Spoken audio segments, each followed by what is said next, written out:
Hello, welcome to Physics at the Library here at the Science Library at the University of Oslo. First, a few messages for you. Note that this lecture will be streamed or recorded, and all sound will be published at our YouTube channel. In case of an emergency, the emergency exits are through the main door and through auditorium 1 and 5 on the left-hand side. And now I will give the word to Susanne Wiefers from the Department of Physics, who will introduce today's lecturer. Thank you. Hello. So I'm very happy to introduce today's speaker, Sabine Hossenfelder, whom I know because she's a theoretical physicist, and her physics field of research is quantum gravity. And I know it's extremely boring when people sort of recap somebody's CV, so I'm going to do that very quickly, but she's from Germany, got her PhD in Frankfurt.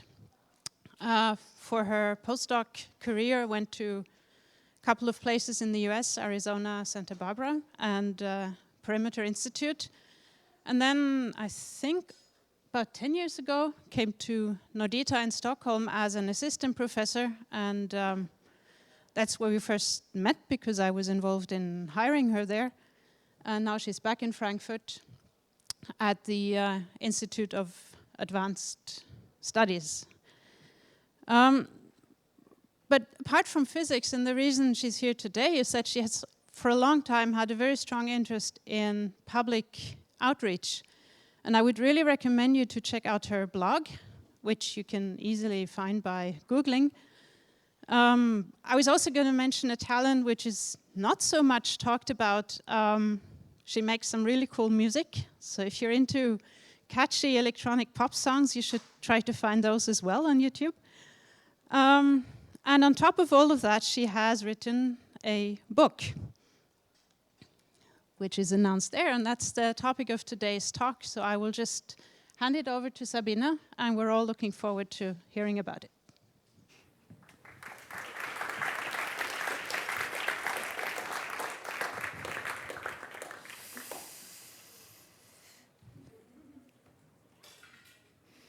Okay, thank you for the introduction. The Large Hadron Collider at CERN in Geneva launched operation almost exactly 10 years ago. I think it was September 8th, 2008 that they turned on. And you've probably all heard that in 2012 they announced the discovery of the Higgs boson, a new fundamental particle that completes the standard model of particle physics. Some of you may also recall that prior to the launch of the Large Hadron Collider, particle physicists had a lot of hopes that the Large Hadron Collider would find something else besides the Higgs boson. There was a lot of talk about supersymmetric particles, or that maybe we would be able to produce tiny black holes, or that we would see extra dimensions, gravitons, candidates for dark matter, may contract to parallel universes. So yes, that's something that people talked about. Nothing like that has been seen. And in this talk, I want to tell you why a lot of theoretical physicists were so confident that the Large Hadron Collider would see something besides the Higgs boson, and why eventually that did not work. I also want to tell you how it could happen that this bad methodology that stood behind these predictions could spread, and how the current organization of academic research actually benefits the spread of such bad methodology. Okay.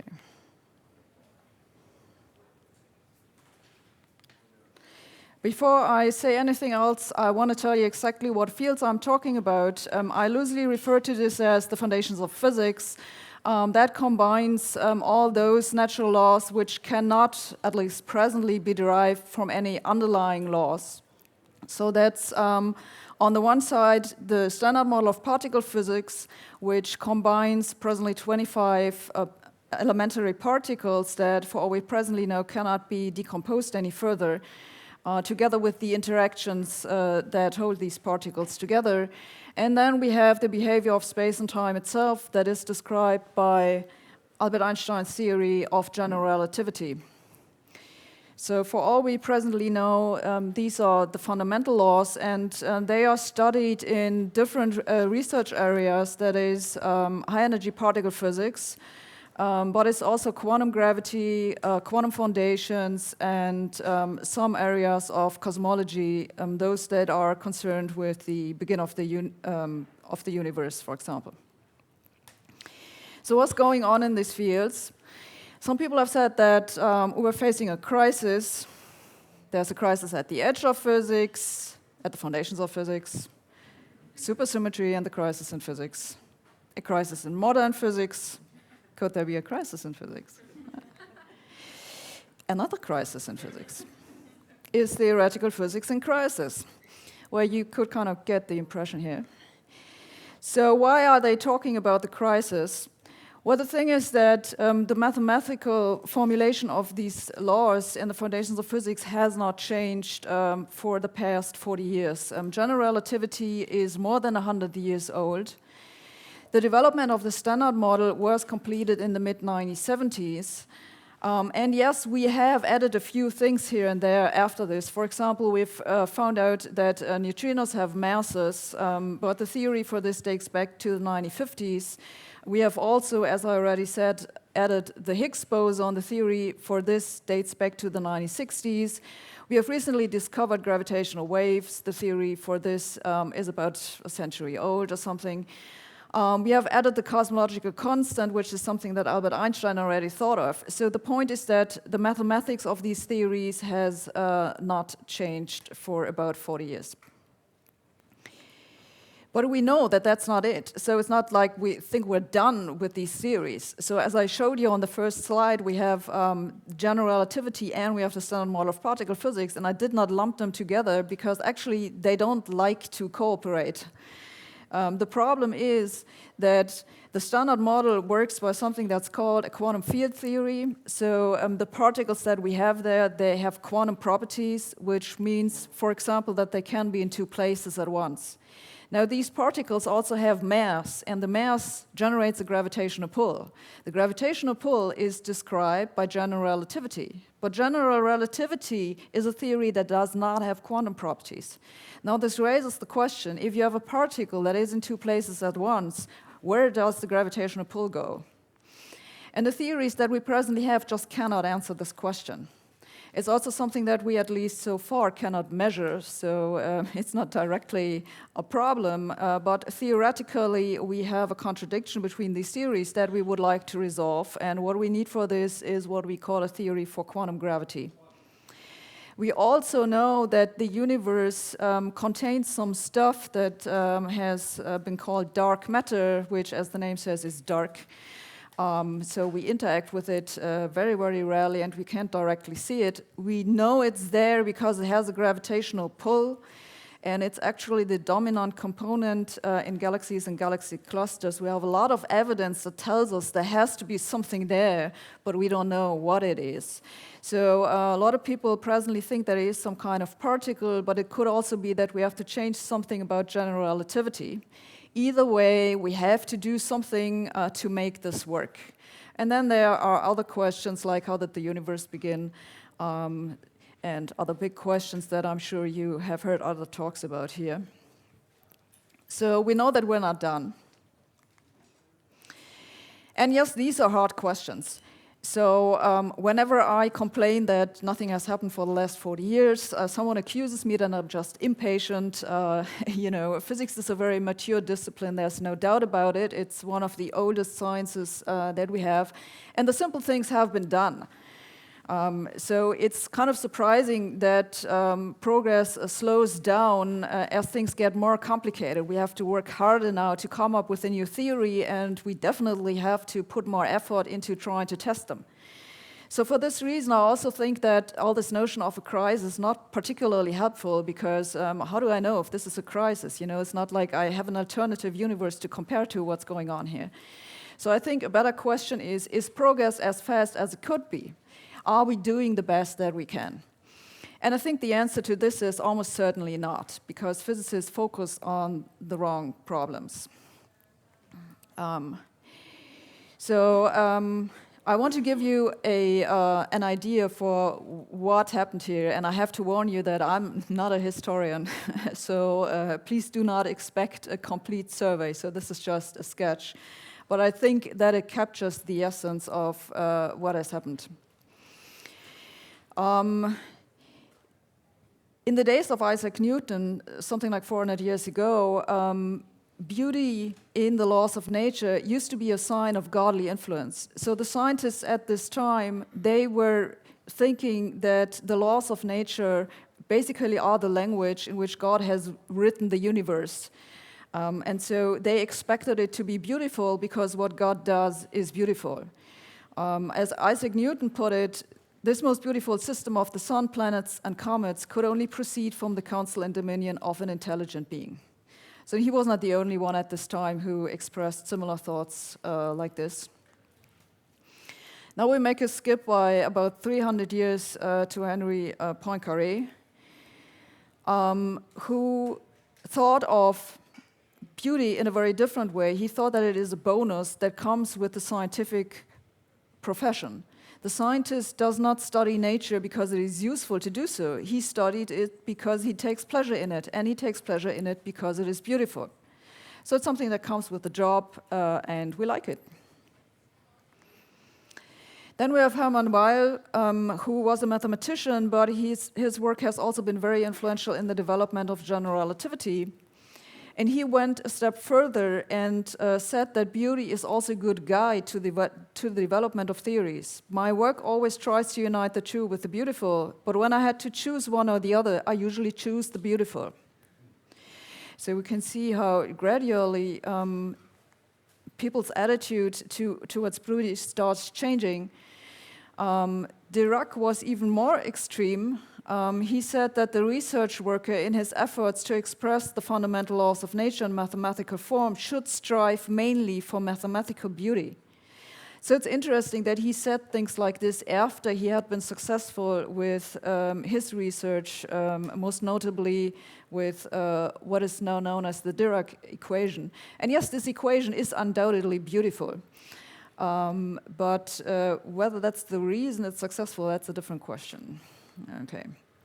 And as physicists became more successful, they became increasingly convinced that they can understand nature by introspection.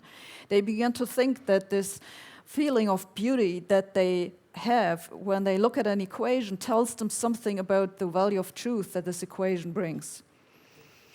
So here, for example, is Albert Einstein. I'm convinced that we can discover by means of purely mathematical constructions the concept and the laws connecting them with each other, which furnish the key to the understanding of natural phenomena. In a certain sense, therefore, I hold it true that pure thought can grasp reality as the ancients dreamt. So I have to be fair to Albert Einstein. In other places, he said different things. So he sometimes really emphasized the need for observation. But he has here this idea that pure thought can grasp reality. Now we leave behind those people who are already deceased and come to those who are still alive. Here's Anthony Z, who is a professor for physics at the University in Santa Barbara, and he wrote a book in the 1980s about the use of symmetries in physics. And this is a quote from this book. My colleagues and I, we are the intellectual descendants of Albert Einstein. We like to think that we too search for beauty. So you see how the people pick up this history here. Here we have Steven Weinberg. Steven Weinberg has won a Nobel Prize for the development of the Standard Model. He likes to make an analogy with horse breeders. It says here, the horse breeder looks at a horse and says, that's a beautiful horse. While he or she may be expressing a purely aesthetic emotion, I think there's more to it than that. The horse breeder has seen a lot of horses, and from experience with horses know that that's the kind of horse that wins races. So in analogy, he's saying that this assessment of beauty that we do for the theories that we already have tells us something about the theories that are likely to be successful in the future. That only works, of course, if the new theories that are yet to be found actually obey the same criterion of beauty, which we don't know. Here's Murray Gell-Mann, who has also won a Nobel Prize, this one for the development of the quark model. And he said this in a TED talk. What is especially striking and remarkable is that in fundamental physics, a beautiful or elegant theory is more likely to be right than a theory that is inelegant. I actually think that's wrong, but what often happens is that physicists like to remember the beautiful theories that were successful and forget about the beautiful theories that were unsuccessful. Here we have Robert Dijkgraaf, who I think is currently the director of the Institute for Advanced Study in Princeton. And he's a string theorist, I believe. He wrote, once you have understood the language of which the universe is written, it is extremely elegant, beautiful, powerful, and natural. The universe wants to be understood. And that's why we are all driven by this urge to find an all-encompassing theory.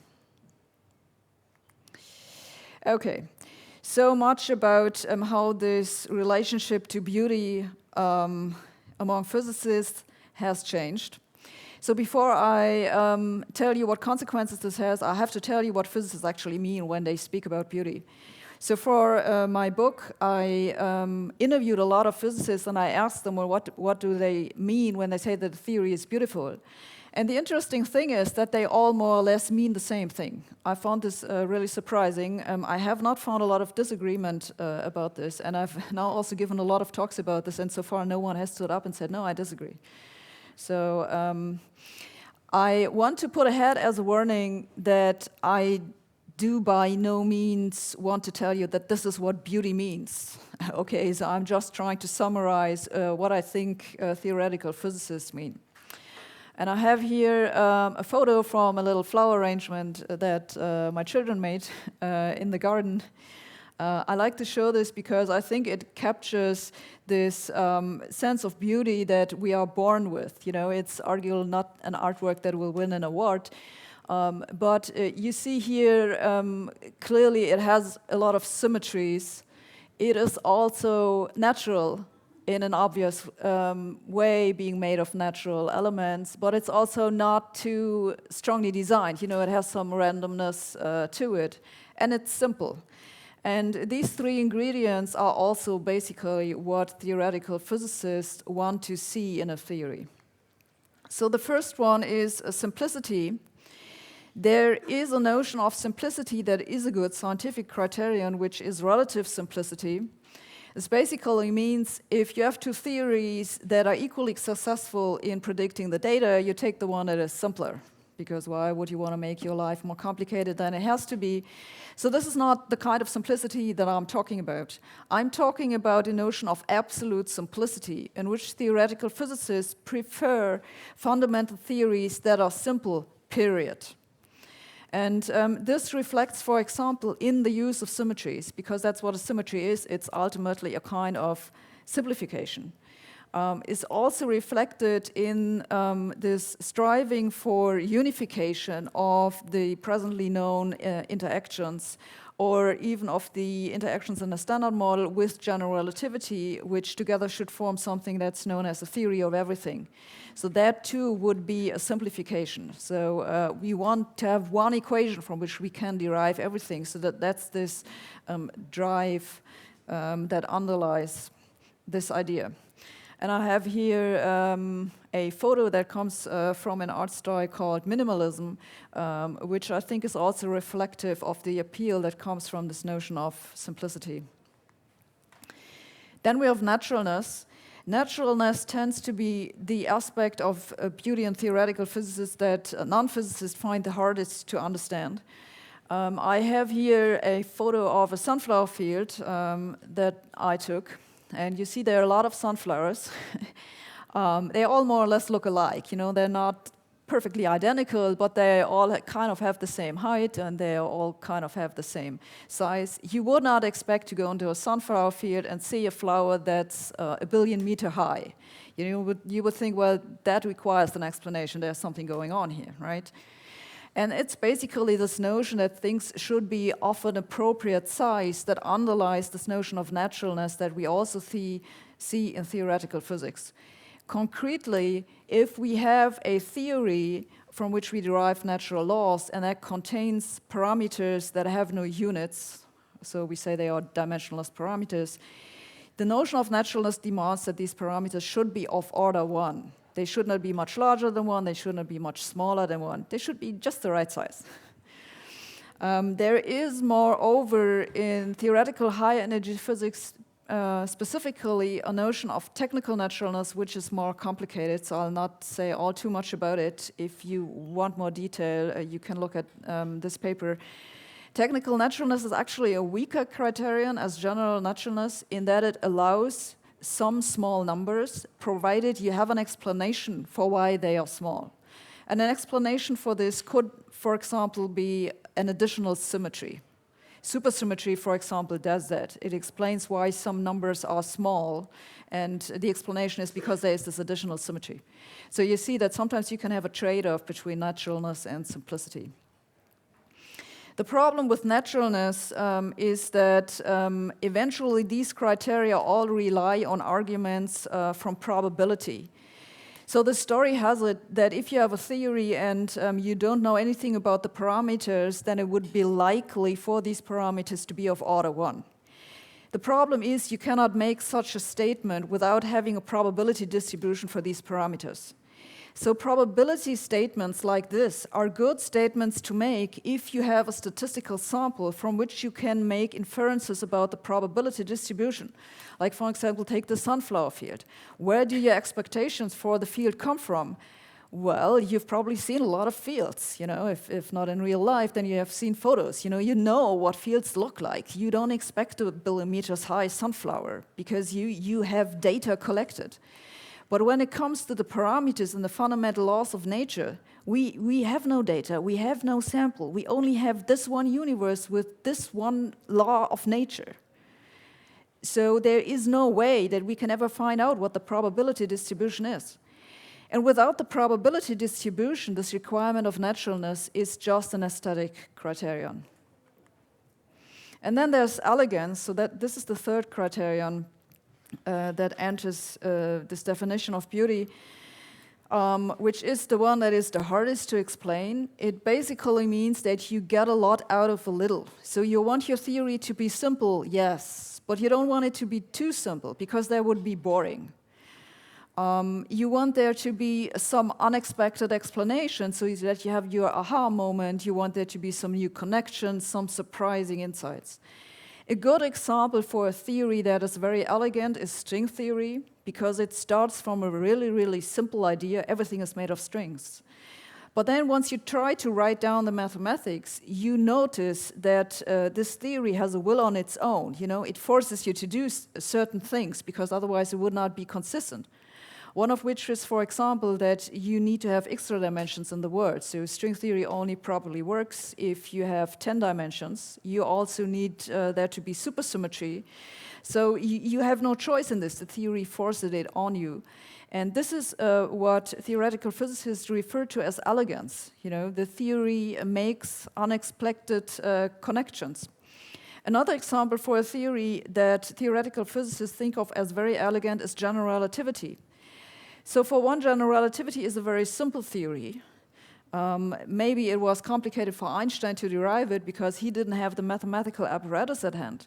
But if you have an education in differential geometry, then deriving Einstein's equations is, you can do it on one page. It's not a complicated theory. But these equations, though they look simple, have a lot of consequences that you can derive from, which are definitely unexpected, or at least were unexpected at the time. For example, the existence of black holes, or maybe even wormholes, who knows, or gravitational waves, or gravitational lenses, redshift and the gravitational field, and so on and so forth. This is all consequences from these also simple equations. And this is why this theory is considered so elegant. Now, the problem with elegance is that it's very hard to define. What you consider elegant, what you consider surprising, depends on what you know already. The more you know about string theory, the less you find it surprising what comes out of it. It's the same for general relativity. And also, well, consider that I would make a derivation, and I tell you what the result is, and you would ask me, well, is this surprising? You know, is this elegant or something? Well, I would definitely tell you that, oh, so I totally didn't expect this when I set out to make this derivation. So how do you know that this is actually right? So the bottom line is that elegance is also a subjective criterion. So taken together, simplicity, naturalness, and elegance make up beauty.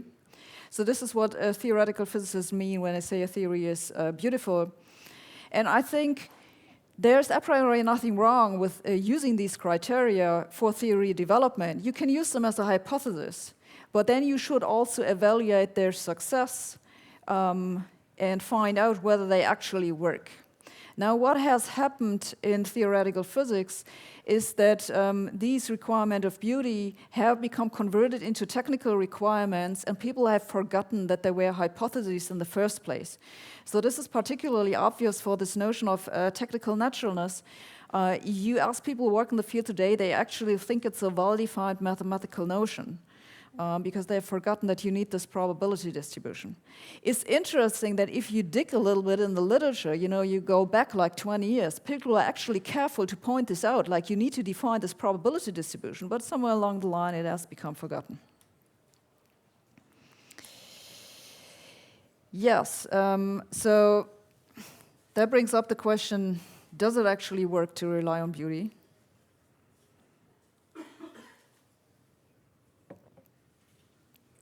As I said earlier, theoretical physicists have a bad habit of forgetting that beauty sometimes works badly, but I'm here to remind them.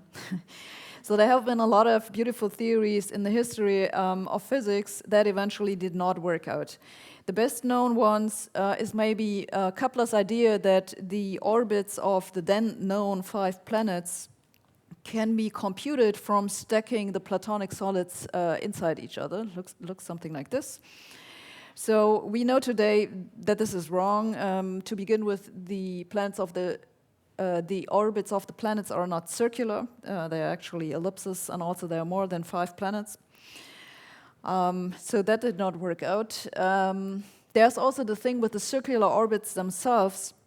So when Kepler figured out that the planets actually move on elliptic orbits, his colleagues at the time didn't like that at all, because they thought that circular motion is much more beautiful. You know, if God had any choice, he would have chosen circles because the circle is perfect. So for some while, they tried to patch up these circles by putting smaller circles around the larger circles, something that was referred to as epicycles. And you can add a lot of cycles around cycles, and that was popular for some time. Eventually, they just dropped this because it got too complicated, and ellipses were just simpler. So now, if you ask any astronomer today about those elliptic orbits, you know, they wouldn't say that they are ugly. You know, the elliptic orbits are just elliptic orbits. So this is an example for how our notion of beauty changes over time.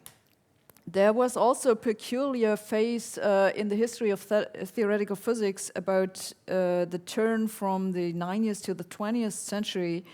There was a theory called vortex theory that was quite popular, in particular in the UK. So this is a peculiar topic that the historian Helge Grag has written about in a book that's called Higher Speculation, which I love this name. The idea of vortex theory was that the atoms are all knots in an invisible ether. So at this time, the ether was still an accepted idea, and there are a lot of different knots which you can classify by using mathematics. So here's an example for a knot. It's definitely pretty, you know, it has symmetry to it, it's not too simple. I think it checks all the boxes. And people, you know, did a lot of work on that, but eventually nothing came out of it. It didn't lead to any predictions. And then what happened was that they discovered quantum mechanics, and quantum mechanics actually explained the variety of atoms that there were by the electron shell model and so on and so forth. And this theory just became forgotten. But it was definitely pretty. And then there's the steady state universe. So for a long time, people thought that the universe is unchanging in time. It just is. It lasts eternally. And then when Albert Einstein came up with his theory of general relativity, physicists understood that no, that cannot be. Actually, the universe must expand in time, and that means that in the past it must have been smaller, and eventually it must have been started in something like a Big Bang. We still don't know exactly how, but it must have been something like that. And people thought it was ugly. You know, they wanted a universe that was eternal, that didn't change. And this is why they came up with something that was called the steady state universe. There was kind of a mixture between a changing and an unchanging universe. So a universe in which change is the same. But it didn't work out. It just didn't fit to the data. So this is another theory that was considered beautiful, but eventually did not work.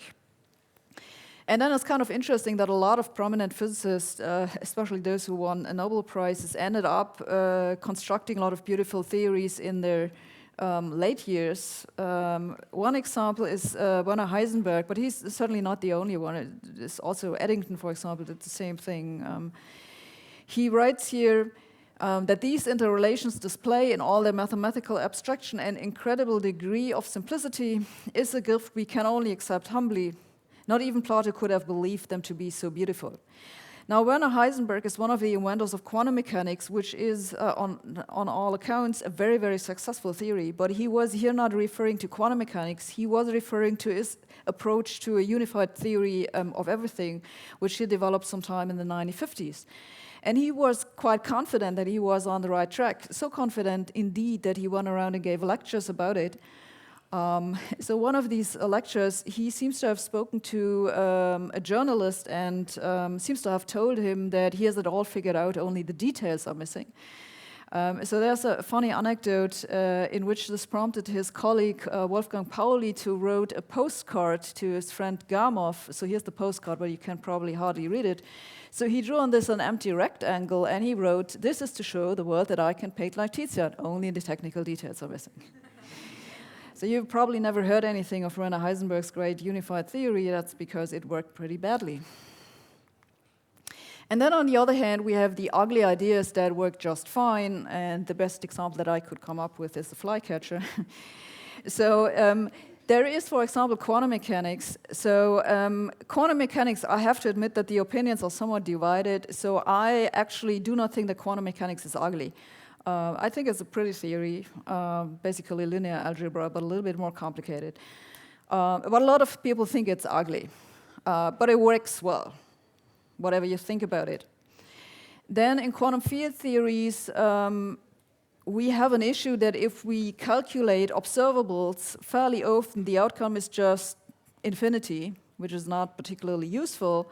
But people have developed methods to coax out the physically meaningful result from this infinity, and that's a method that is called regularization.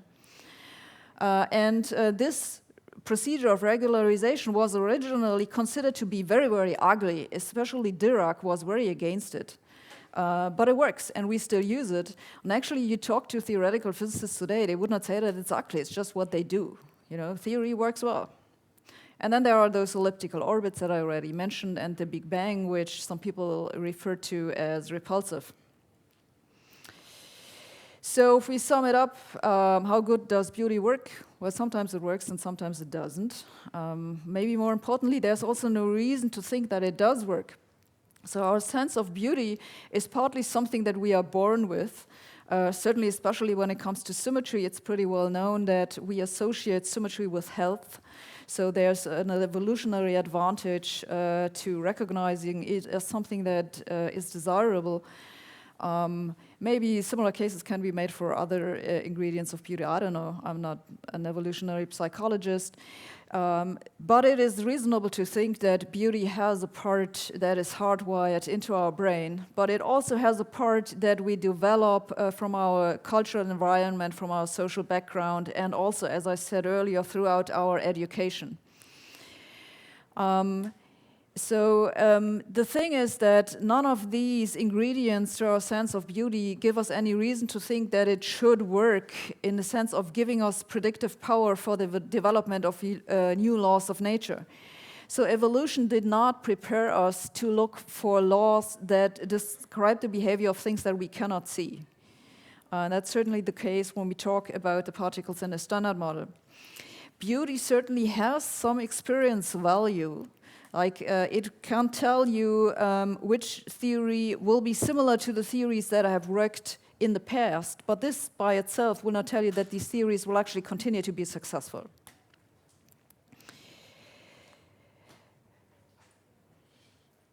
So the scientific approach would be to use them as hypotheses and see if they work, but they have not worked for 40 years. And I think at this point, we should sit down and try to ask ourselves if we should not maybe be doing something else. And I believe that it is this insistence of working with beautiful theories that has led to this stagnation in the foundations of physics, and it has created a vicious cycle. As I said earlier, it takes increasingly more time and money to test new theories. The Large Hadron Collider and Large Telescope missions and so on, they take decades to plan and to execute. And for the theorists, this means that we have to choose very, very carefully which theories we consider promising, that we even want to put them to test. Now, the thing is, if we make a wrong choice in theory, we take something that is ultimately unpromising because we have used criteria that we should not have used. The only thing we get are negative experimental results. Now, negative results are also results, okay, but they are not particularly useful results if what you want to do is develop a new theory. What you really want is you want to measure some new phenomenon that tells you how the theory is supposed to look like. So we get negative experimental results, so we have no data that we can use in a theory development, so we get stuck with the unpromising theories. And that, I think, is basically the cycle we have been in ever since the development of the standard model. There have been a lot of failed predictions based on these criteria of beauty. For example, one thing that has been proposed pretty much after the completion of the standard model was a particle called the axion. So the standard model has a parameter called the theta parameter, which is either very small or it's actually zero. We don't know. We only know that we have not been able to measure it. So there is a way to explain why this parameter is small. And the consequence of this explanation is that you get a new particle, which has been called the axion by Frank Wilczek. Now, this original axion was ruled out already in the 1970s, went very quickly.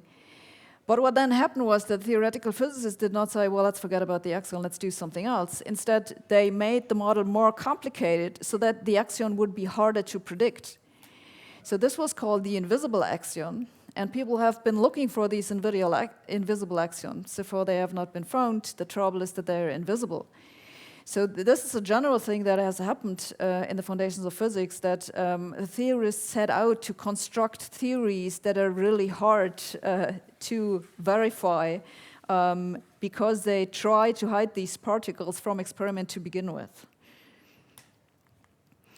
Okay, then there is the story with the dark matter particles. So there is a particular candidate for dark matter particle called the weakly interacting massive particle that has attracted the bulk of attention. One of the reasons is that this theory called supersymmetry that I was already mentioning earlier gives you candidate for weakly interacting massive particles. Now, these have been sought for in the 1980s in dozens of experiments here's an example of, this is one of the newest ones, the Xenon 1T. This is the upgrade from an earlier version, from an earlier version, from an earlier version. They have not detected the particle. So what happens every time that an experiment comes back with a null result is that the theorists go and try to find a reason for why the particle is more weakly interacting than what they have previously said. And in the last 30 years, the strength by which these particles interacted has been adjusted by a factor of 10,000 or even somewhat more. One of the major motivations why people looked at WIMPs, besides that supersymmetry gives candidates, which I already said, is something that's called the WIMP miracle. So it turns out that if you take particles with these typical masses that would be testable at the Large Hadron Collider with the typical interaction range that you would expect for these particles, then you can calculate how many of them should have been produced in the early universe, and this number comes out to be about right. It's about the right amount to explain what we see happening in the galaxies. So this is a numerical coincidence that physicists paid a lot of attention to. Unfortunately, it's now, the way that the parameter range looks right now, it's pretty much ruled out. And then there's the Large Hadron Collider, and I already said this in the beginning. There have been a lot of predictions for new particles, for example, the supersymmetric particles, gravitons, tiny black holes, extra dimensions, and so on and so forth. Nothing of this has happened. The reason that theoretical physicists thought this should be the case were arguments from naturalness. So the thing is that the standard model with the Higgs is not technically natural, and they don't like this. And you can fix this problem by introducing new particles. But for the theory to be natural, these new particles or any other new effects that you have to appear near the mass range in which also the Higgs boson appears. This is why they thought that these new effects should be seen along with the Higgs, not too far away from it. And we have not seen it so far. So of course, it can still be that in the data that the LHC is still collecting, they will find something new. That's perfectly possible. You know, I'm not a prophet. But what I can tell you already is that all these predictions that were based on these arguments of naturalness, they are out of the window already. And that's a big deal. So particle physicists are pretty confused about what they are supposed to do now, because they've used this principle of naturalness as a guiding tool to the development of new theories, and now they really don't know what to do. I also want to emphasize that the prediction of the Higgs boson itself was not a prediction based on beauty. So I will get to this later, was an actual prediction based on mathematical inconsistency. So my progress proposal is that theoretical physicists, before they start attacking a problem, they make sure it really is a problem. A lack of beauty is not a real problem. A real problem would be if you have a mathematical inconsistency.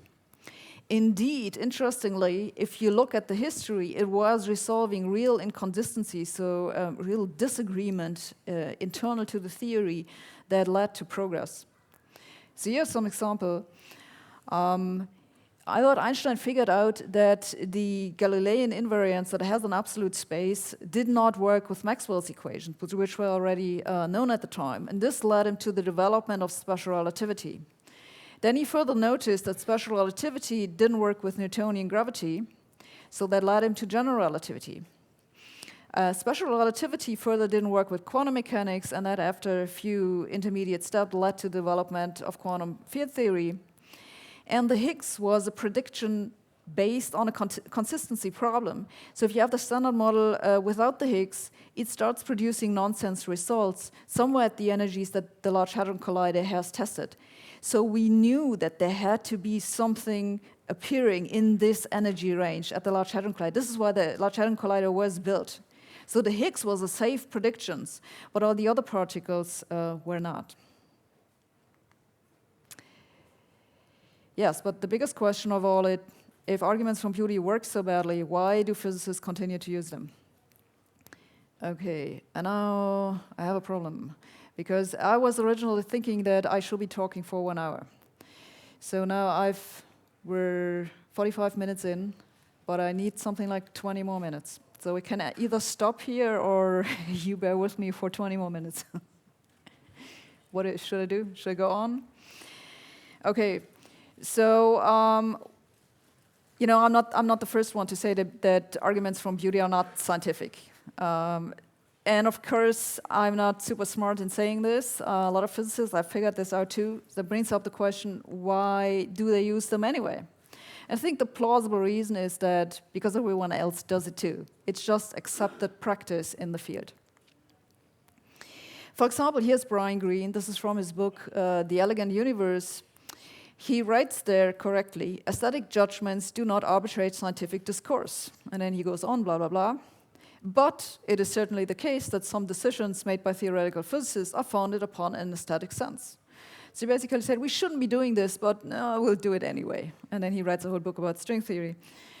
So he's not the only one, of course, doing this. I'm just picking at him. And I think this insistence of using argument from beauty is a cognitive bias. You know, we like things that are beautiful, and we do not correct for our liking. So what is a cognitive bias? It's an evolutionarily developed thinking shortcut that is often of advantage, but sometimes it leads to wrong conclusions. And I want to emphasize cognitive biases are normal. We all have them, and they're not a sign of low intelligence. They are fairly similar to optical illusions. So I have here this checkerboard with this, cylinder on it that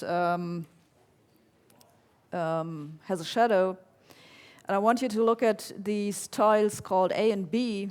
I guess that most of you think that this one is lighter than the upper one, although most of you have probably seen this before. Actually, it turns out that they have exactly the same color. This breaks my brain every time I see it. Okay, so what is going on here? Well, the thing is that if you look at it, your brain factors in that there's a shadow over it. So it correctly calculates that actually the color of this tile should have been lighter than the other one. You know, your brain does not try to actually calculate the color code of the pixel. It tries to tell you something about reality. So cognitive biases basically work the same way. They try to help you, but depending on what question you ask, if you really ask what's the color of the pixel, it will give you a wrong answer. So here's an example of a cognitive bias. We pay more attention to opinions that we hear repeatedly. That's called the attentional bias. So that's a pretty good heuristic if you want to know, for example, what part of town to avoid. If a couple of people tell you, don't go downtown this area, you will probably listen to it, and that's a good idea. But it's not such a good heuristic if you want to know how to quantize gravity. So kind of depressingly, this attentional bias even kicks in if the opinion is repeated by the same person. So there's a kind of an interesting paper about this. And there are a lot of cognitive biases. Wikipedia has a very helpful list that has 100 entries or something. I will only list a few that I think are most important for scientific consideration. There's something called loss aversion that basically means if you have invested a lot of time and effort into something, you are reluctant to let go of it. You will continue to work on it even though you've kind of concluded it's not very promising. It's also known as throwing good money after bad. So I think this is definitely something that we see in the development of theories like supersymmetry. That's a theory that has been patched over and over and over again. It was kind of ruled out already in the 1990s. So instead of saying, well, it didn't work, what they did was that they put another symmetry called R parity on top of supersymmetry to make it agree with the experiment already.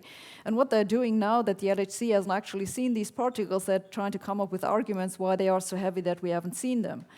Okay, so there's certainly a reluctance here to just say, well, no, we'll forget about it. I've spent the last 20 years of my career on nothing. There's also motivated cognition. We're generally over-optimistic about the outcome of what we're doing.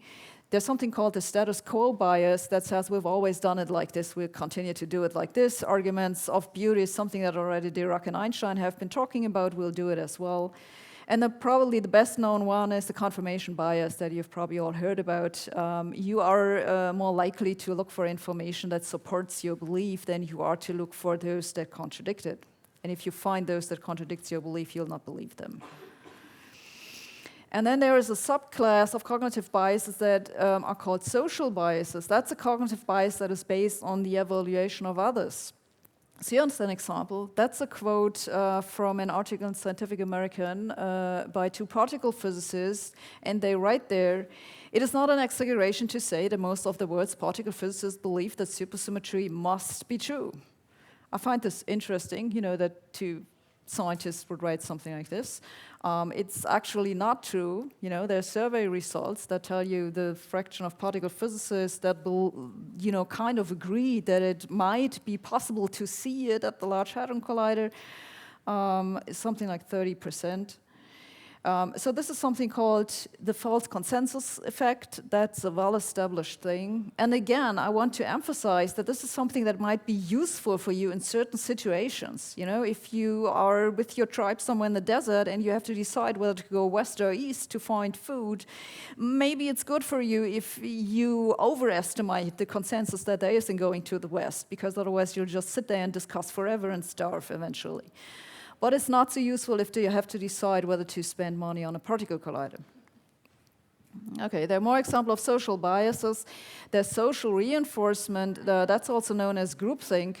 That basically means if you find yourself in a group of people who constantly tell you that what you're doing is the right thing, you probably think it's the right thing to do.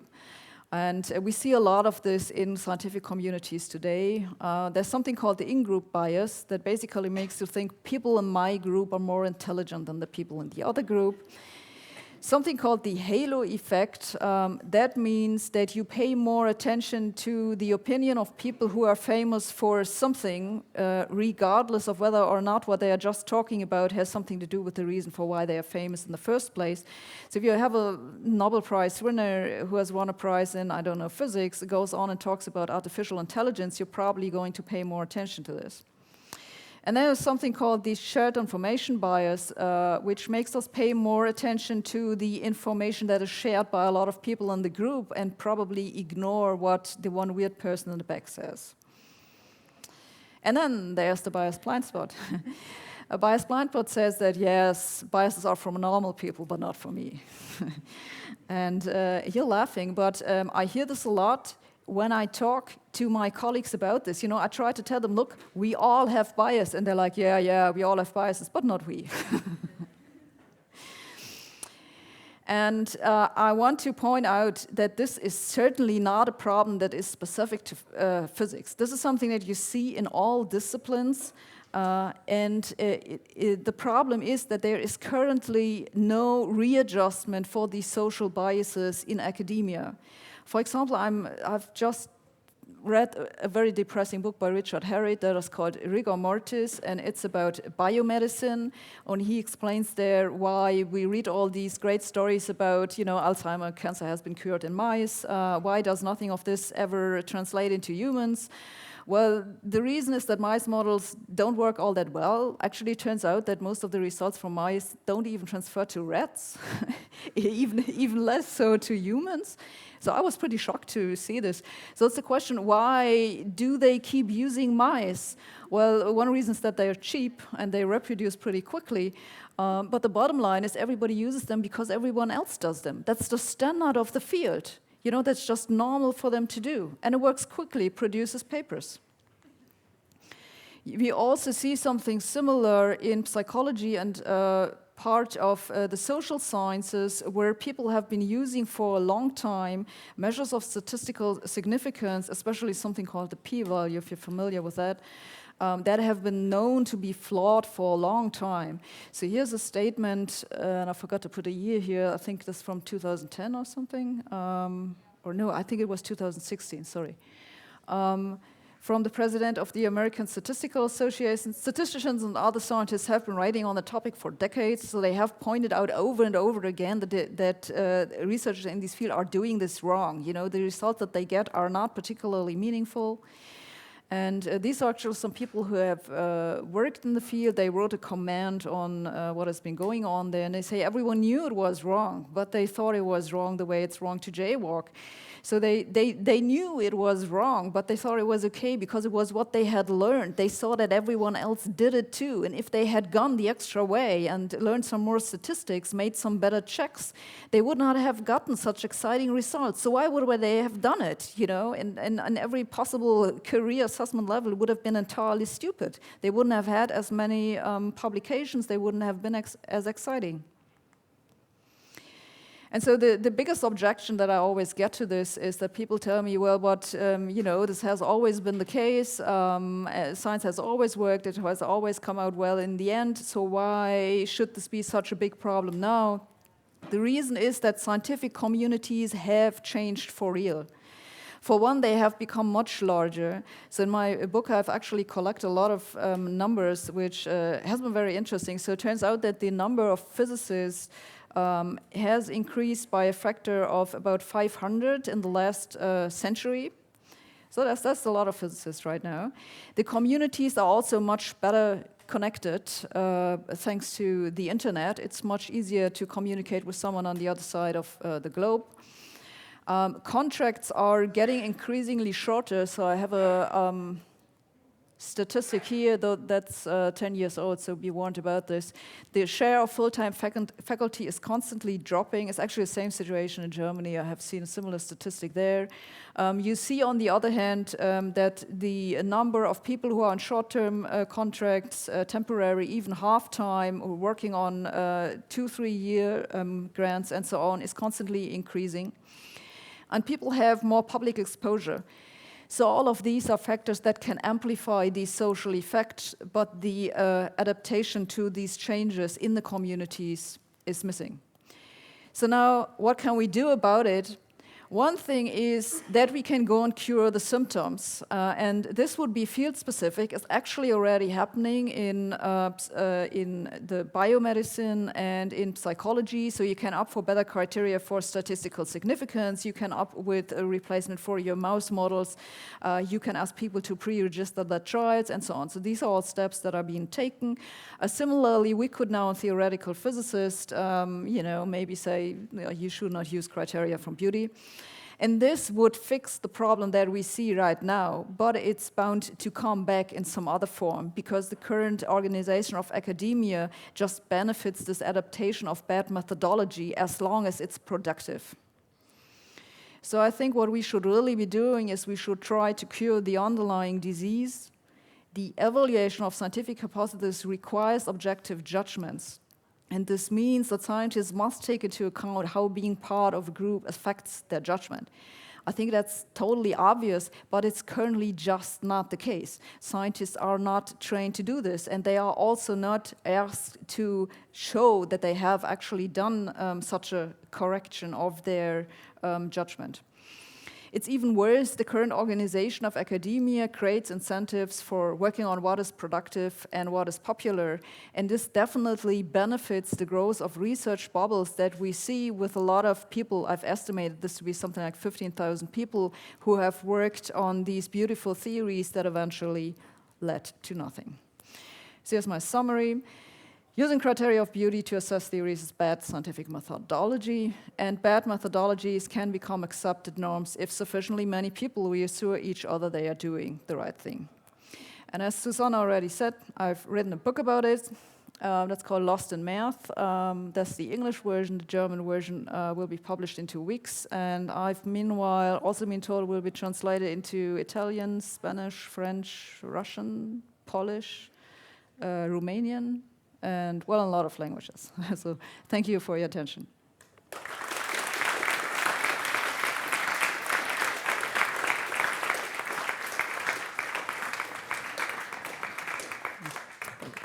Thank you so much. So I'm sure I see a number of people who will probably want to ask questions and make comments. Since we're over time, if you have to catch a lecture or something, it's okay if you leave now. But so I'll start by the finishing thing and give you this little gift from the library as a thank you. Okay, thank you. You can open it later. For those who want to stay on a few minutes, there's a microphone we can pass around if you want to ask some questions. So, shoot.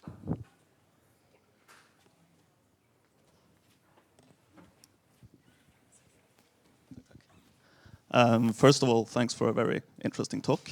And I disagreed with probably half of it, something like that. But it was very interesting. So I'm a particle physicist. I work on supersymmetry. So that's my bias, if you wish. And I agree with your criticism of some of the, let's say, more vague criteria of beauty. But you criticize naturalness, assuming frequentist statistics. And I agree that naturalness based on frequentist statistics is nonsensical. But naturalness properly stated using a Bayesian framework is essentially just reasoning with uncertainty, which is all we have in science, you can say. So, yeah, if you want to comment on that. Yes, I have commented on this, for example, in the paper that I mentioned. So I'm afraid we get into this now, we'll get rather technical. But the brief answer is, where do you get your priors from? Right?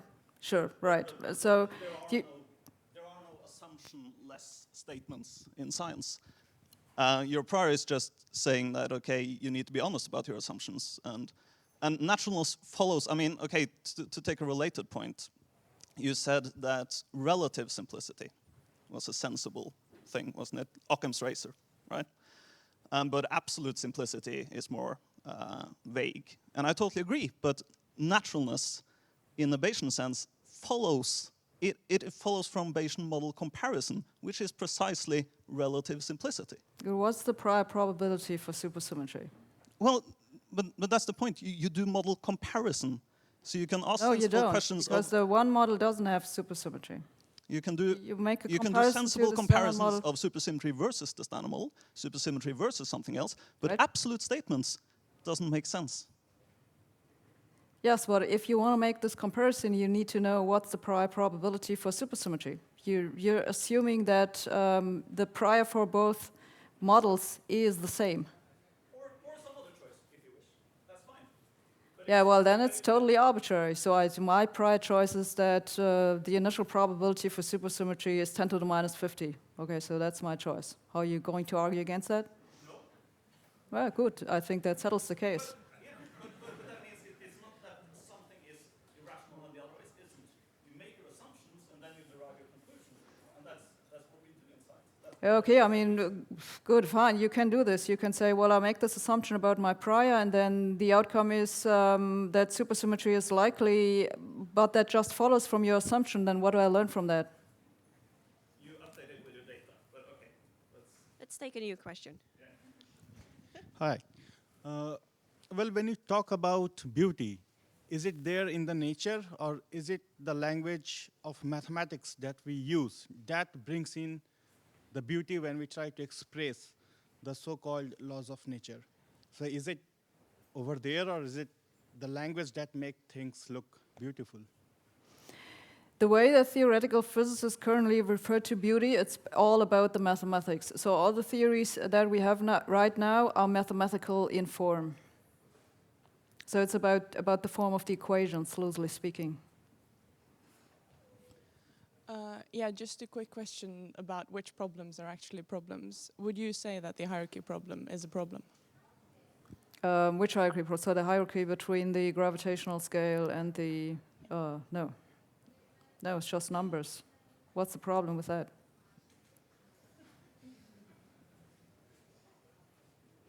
You know, maybe I should add, while you're looking for someone else, that I'm not saying that you should not try to explain it. You know, if you can come up with an explanation for this, explanations are always good. I'm just trying to say we should not focus on, you know, we shouldn't get obsessed with particular problems, like why is the mass of the Higgs what it is? Well, maybe it just is what it is. You know, maybe there is no deeper explanation. So standard model works just fine by saying the mass of the Higgs is this, and be done with it.